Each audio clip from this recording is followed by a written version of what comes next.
DreAllDay.com.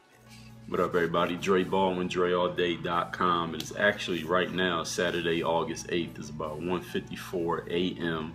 I'm in New York City right now. We actually just played a 3-on-3 tournament with Finish Line, the sneaker and apparel store. So shout out to everybody at Finish Line for bringing us through. Me, my guy Reds, and my guy Jay Jameson. We actually were able to win this tournament, $10,000 cash prize. If you follow me on Instagram, you'll see the post that I did about that is at Dre Baldwin. If it's gonna be more pics, I got more pics, but as far as the video from the games, I don't know how much they filmed, if they filmed at all. So any of y'all asking if there's video from the game, I know that's what people's next question gonna be. I don't know. So I don't know anything about that, but we did just play. The whole tournament was all day Friday, yesterday, for y'all watching this now in New York. And we actually played in Jersey City, but we staying in New York, so I'm actually in the hotel room right now knocking out this Q&A video. So let's get right into it so I can go to sleep. First question is coming from Jordan. He says, good video, thanks Dre. I'm also first. Congratulations Jordan on being first. Next question is Resheet. Says, you still had a deal where you get free hoop handbooks with proof of purchase from the jump manual? Yes, I do. So all you do is go to DreAllDay.com/jump higher, and there's all the instructions for how you do that.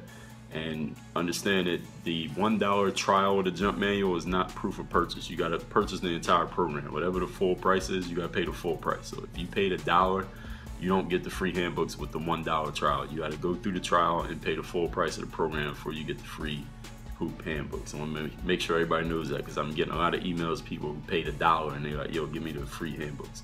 You got to pay for the whole program. Next is 24 Luan. Says, I learned so much from you in your videos. I rolled my ankles 2 weeks ago, and that's the second time I've done it in the last few months. And he says he tries to strengthen the ankle to get them stronger, but he's not sure if those sources are reliable. So I guess he's been looking around, but he hasn't been able to find the right information. He says, how can he strengthen his ankles? Well, me, I'm not sure I'm the best reliable source either, because I'm not an expert on strengthening the ankles, but you can look up some information online about strengthening the ankles for basketball, because ankle injuries happen a lot to basketball players. In basketball, ankle injuries happen a lot. Not me personally, but there are some players who get injured a lot with their ankles. Like I remember Stephen Curry had a lot of ankle issues earlier in his career. I don't think he had many recently, but he had some earlier in his career. Number one thing I would say to you is, number one thing I had to say, actually, I got a video series coming up very soon. Actually, I think tomorrow, Sunday, where you can post this exact same question. So you'll see that coming up. If it's not tomorrow, it'll be sometime next week. So just wait out for that. And when you see that series, when I'm asking people to send in their questions, that would be the perfect question for the person who's going to be addressing those type of questions coming up very soon. So just hold on to that. Trayvon says, what's the most points you ever dropped in a game? Most points I ever dropped in a game was 60, and that was in this rec league in Philly, in this town called, what the hell was the name of that town? If I think of it, I'll tell you, but I can't. It was something, damn, I can't remember the name of the town. There's a rec league I was playing in. I was actually working at the gym. It's called Philadelphia Sports Clubs, but this gym was outside of Philadelphia. It had more than one location, so the location I worked at didn't have a basketball gym. But the one I used to play at, they did have a basketball gym, so I used to work out there for free, and I played in a league there, and I had like 60 out there one night. I forget the name of it. If I think of it during this video, I'll tell you. Yoda Twinkie said he wish he could verse me, play me one-on-one. Hey, maybe one day you'll get your chance, but you better hurry up. This time's wasted. Lebanon Warrior says, how to improve my shooting, and does gaining more muscle from weights affect the way you shoot before lifting? Well, if you want to improve your shooting, you got to practice your shooting. If there's certain techniques you want to work on with shooting, you should look at the Pro Shooting Handbook, which is actually available on my website, DreAllDay.com/LIST. So list, DreAllDay.com/list. You join my list, you're going to get my first book, Buy a Game, and that Pro Shot Handbook, both of them completely for free. And he said, does gaining muscle affect the way you shoot? Well, yeah, it's going to affect it. Now, that could affect it positively, or it could affect it negatively. So yes, everything you do affects everything else. So that's really a very broad question. It depends on how you're lifting, what type of lifting you're doing, and what type of shooting you're doing. So you had to be a lot more specific with that. Next is, well, Lebanon asked a whole bunch of questions, but we only do one question per person. So next time, think of your best question to ask that one. Next is Trayvon. It's a different Trayvon. He says, which two teams do I think will make the Western Conference Finals? And he says he knows my answer may change throughout the season, but who do I have right now? Right now, if I had to pick somebody, I'd say the Spurs against OKC. Next, Luke says he appreciates my response from last week. You're welcome, Luke. Next question, Omar says, you play professional ball in Europe, so I hope you can answer this. He says, do players from pro clubs get measured with their shoes on? And he says, also, does an inch in height make a difference between being a shooting guard or a small forward, and does weight play an important role? He says, for example, if a shooting guard is 6'6" and 180 and a small forward is 6'5", but he weighs 215, does that play a role? All right, well, first of all, do players get measured with their shoes on? Actually, every team I play for, they never just brought me somewhere and said, hey, let's measure you. That never happened. So I was never officially measured by the specific team. I mean, they can pretty much look at you and see what size you are. And as far as the positions go, Omar, the positions is not about how tall you are or how much you weigh. They don't put you on a scale and take your height and then say, all right, well, because of this, you are a shooting guard.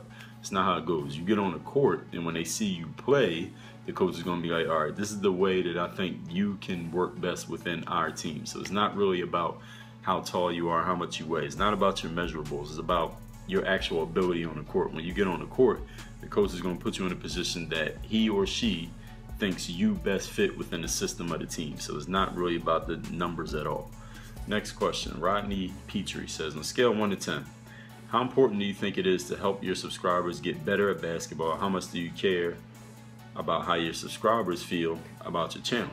Well, of course I care how the subscribers feel, because if the subscribers didn't like the channel, then this video wouldn't even be happening right now, because nobody would give a damn that I was making videos. So that matters a whole lot, because the only purpose of me making the videos is that there's people out there who feel like I have some value that I can deliver to them. So that's the only reason that I keep doing it, because if nobody felt I deliver value, then nobody would be watching this video and nobody would even hear what I'm saying right now. It's basically me talking to myself. He says, how important is it for me to help my subscribers become better players? Well, that's one of the main reasons I started doing YouTube, was that when I was coming up, my dad didn't play ball. I don't have no brothers. Nobody in my neighborhood kind of took me under their wing in basketball. So me making these videos, I figured this is a way that I could kind of take some of you under my wing, like virtually, even though you're not physically there with me. We don't know each other personally. Me sharing some of this information is information that I wish somebody had shared with me when I was coming up. So maybe I could help at least one player out there with each video I make learn something that you otherwise might not have learned from anyone else. So all of that matters a lot, because it's social media. YouTube is part of social media, and social means interaction between people. So if nobody was socializing with my content, then I wouldn't be doing it. So good question. Next, and Justin says, how many white tank tops do I own? I would say I own one. I just keep wearing it, but that's not true. I probably own maybe 10. I don't know. I never counted them. Next, B Breezy says, he asked me a weightlifting shooting question. He wants to say thanks for the advice. Now he lifts in the morning and he plays ball in the afternoon, and it's been working out great. He's a good shooter. He wants to keep improving. Thanks for your help. Well, you're welcome, B Breezy. I'm glad you figured out a way that worked for you. Now that works for you might not be the thing that works for everybody else, but that's the thing that I tell everybody. You got to try stuff out and see what works for you. You did that and it's working for you. So good job doing that. Next, Ayo Good Move says, did I watch the Ronda Rousey fight? No, I didn't, but I heard about it. I saw that a lot of people were paying a lot of attention to that fight. So I know that's a big thing right now, MMA, and I know she's a big name. I hear about her on ESPN.com or Twitter. I hear about her all the time. So, but I didn't watch the fight.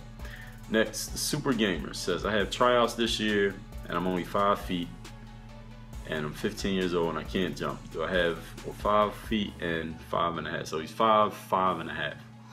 He says, I can't jump. Do I have any advice? Yeah, show up to tryouts and try out. Just do your best. It's not about how tall you are, how old you are. Just show up, do your best. If you don't make it, then you did your best. There's nothing you can do about that. All you can do is get better so that your best becomes better. And if you do make it, then great. Keep doing your best to stay on the team. That's all there is to it. Next, Chicken Finger says, I'm 17. I want to make the high school team. I could have played in 10th grade, but I stopped because of academics. Do I think it's too late for him to get on the team for the 12th grade? Why would it be too late? I mean, the 12th grade is coming up. If you have an opportunity to get on the team, get on the team. Why would it be too late? I don't even understand why you're even thinking that. Next, Shaquille Innocent says, why don't you ever play in the Drew League? why don't I ever play at the Drew League? Well, the Drew League's in LA. I live in Miami, so it's kind of a logistics challenge for me to play in the Drew League. It's not like something you just drive over and play one day and then never play again. It's a league, so it goes for like the whole summer. So if I lived in LA, maybe that would be an option, but I don't, so it's not. Next, Blackjack says, should I do the ultimate athlete workouts while I do the vertical jump, while I do the jump manual workouts, or would that change my results? You should not do those at the same time. Both of those programs are intensive workouts to work the entire body in different ways, so do one at a time. So do not do those at the same time. Next, he says, question is Pioneus. He says, have you ever ridden a horse? Yes. Next, Keyron says, good video, they're serious and no goofy shit. He likes the video. Question, how tall were you, what age did you start dunking? I am 6'4", I started dunking when I was 16. And usually people follow up by saying, how tall was I then? I don't know, because if I try to answer to you, I'll be lying by just making up a number. You want me to lie to you, right? So I don't know how tall I was. Next, Bobby says, I'm 16, I play in an outdoor men's league. I scored 6 points a game and I play about 15 to 20 minutes. I'm a good shooter and passer. I'm strong. He says, team was all 16-year-olds. They lost a whole bunch of games. He says, which defense could they play better against taller people? Should it be a 2-3 zone or a man? He said they played zone. And he says, how can he use his strength to my advantage even though he's only 5'7" and he's always playing somebody who's taller than him, but he has a strength advantage? Well, first of all, Bobby, there is no one defense that's always going to work just because somebody's taller or stronger or more experienced. It's based on the skills of the other team. So certain defenses work based on how the other team responds to it. So a man defense might work in one situation against guys who are taller, stronger, more experienced because of how they play. And a 2-3 might be the best option against people with the exact same profile who play a completely different way. So there is no one size fits all to it. It's not that black and white. The second thing is, how can you use your strength to your advantage when you're 5'7"? Well, it's one thing to be strong, but in basketball, the hoop is 10 feet, so you still got to get the ball up there somehow, some way. So if the guy's taller than you, even if you can move him a little bit with your strength, you still got to somehow get that shot up. And being 5'7", if I'm 6'4", if a 5'7" guy wants to back me down, I'm actually go ahead, back down. Eventually, you got to shoot the ball. So I'm going to get to it when you shoot it. So it's not necessarily that being 5'7" means there's one way that you can do it. Again, this is another one of those questions that's not one size fits all. You got to kind of try different things, work on your game, add skills to your game, and you can figure out ways that work for you. But there isn't any one thing that I could say, oh, do this, and just because you're 5'7" and strong means that it's always going to work. That's not how the game works. It's not that simple. You got to keep adding stuff, keep trying stuff, and see what works. Next, Dimitri 22100 says, school started today and he played ball at gym class, and the best player in the school blocked the shot 3 times and he was really embarrassed. So he wants to ask, do I have any tips or drills that he can practice his jumper that'll help him get it off faster? He really needs this, and thank you. Yes, look at my scoring moves for shooters playlist. I got a whole playlist on moves that you can do where you're handling the ball and then you shoot it. So all you have to do is work on a whole bunch of those moves and you'll be doing stuff instinctively. It's not something that you need to plan out or memorize a certain number of moves. That's not going to work because you don't have time to think during the games. And what else did he ask? Yeah, that was all. Next, Mr. Steve Blazer says, what does it mean to practice at game speed? It's kind of confusing to me. A lot of people get that confused, so it makes sense that you're confused, Steve. You should look up the video I did where I talk about game speed. I have a specific video talking about that. Number one misnomer about game speed, people think that means go as fast as you possibly can at all times. In a game, you don't go as fast as you can at all times. You go fast at one point. When you score a basket, a lot of times you walk back down to the other end. There's a lot of times in the game where you're standing there. A lot of times when you're moving side to side. Sometimes you're running, sometimes you're jogging, sometimes you're sprinting at 100% speed. You're not going as fast as you possibly can at all times in a game. So game speed does not mean use all of your energy as much as you possibly can for a drill. That's not game speed. In a game, you speed up, you slow down, you stop, you start, you go left, you go right, you go forward, you go back, or you jump. And you stand there and do nothing. There's a lot of times in a game, if you actually watch one player for a whole game, you see a lot of times where they're standing there. or they might be crouched down, or they might be in a defensive position, but they're not actually moving anywhere. So game speed does not mean go as fast as you can. Look at the video that I made where I talk about it in more detail. Next. Andy says, thank you for answering the questions I was trying to solve. You're welcome, Andy. Next.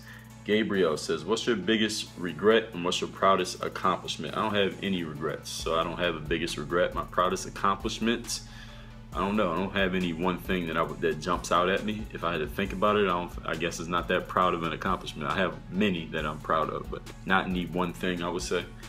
It's probably something that I haven't even done yet. Next question.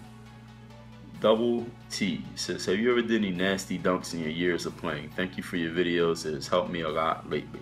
Yeah, I think I've done a good amount of nasty dunks. Double T. I don't know what you would consider nasty. Look at my playlist. You might see some of the dunks on there. I got, of course, a bunch of dunks that ain't on video, but I can't think of any one that I would say that was the one where it was like, wow. Probably something where I threw the ball off the backboard and dunked it in a game, and a pickup game or something like that, and people were surprised to see me do it. That'd probably be the one that got the most response. I don't know if you call it nasty, but that's the one that got the most audience response. Next. Brendan Alvarez says, have you ever made a game winner? Yes, I actually made a game winner today. It was a free throw. Our team had game point and I got fouled and we were in the bonus, and all I had to do was make a free throw to end the game and I made it. So that's a game winner. I did one today. Next. Awesome Kid 305 says, I'm a freshman this year. When should I reach out to colleges? Well, you might, if you play good enough, Awesome 305, you might have the colleges reach out to you. So you don't even need to worry about that. You're in 9th grade, like go through 9th grade, 10th grade, 11th grade, and maybe some point during 12th grade, you might need to start thinking about that. But otherwise, focus on where you're at right now. Don't get too far ahead of yourself. Next question.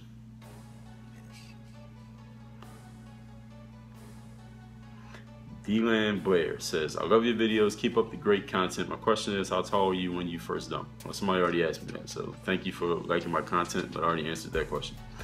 Next, S. Breezy says, all school year, I was talking about I'm going to work hard in the summer, and I got a membership at my gym. I used to be motivated, play ball every day, and it paid off. I went to high school, and I regret, what?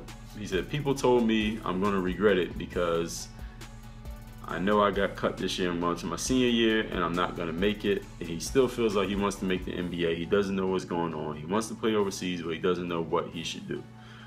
This question is kind of confusing to me, but for some reason I had already responded to this, and I said to him, stop defeating yourself with negative thoughts, because that's his #1 problem.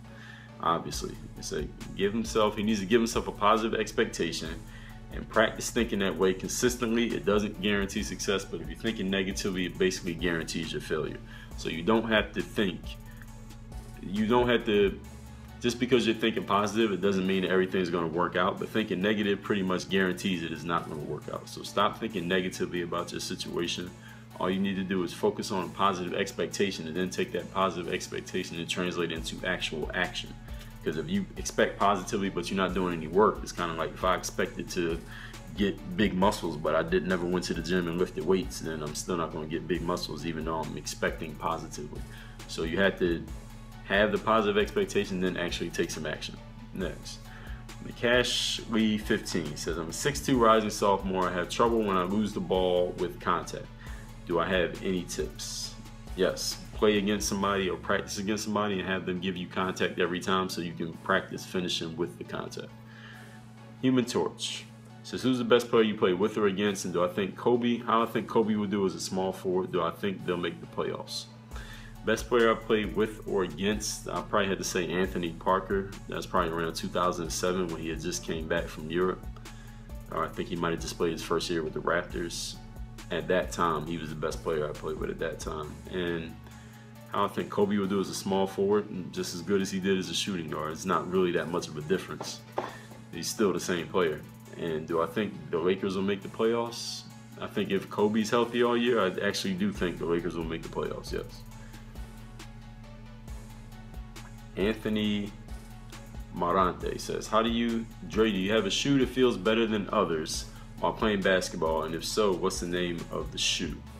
It feels better than others. I think somebody asked me last week what's the shoe that's most comfortable for me right now. I like the Jordan 29s I like the LeBron Zoom Soldier 8s. I'll give you those two. Those are two that I like off the top of my head. So that's all the questions, everybody. Thank you for coming through with the questions this week. Keep coming through with good questions, and we'll keep doing this. This video will be out sometime Saturday whenever it gets uploaded. And that's it. That's all. I'm about to go to bed. It's 2:15 a.m. Work on your fucking game. DreAllDay.com. Thanks for checking out this video. Make sure you follow all my top content up here. Follow me on all your favorite social networks right over here. And make sure you are subscribed to catch all the new content I put on this channel every single day. Work on your game.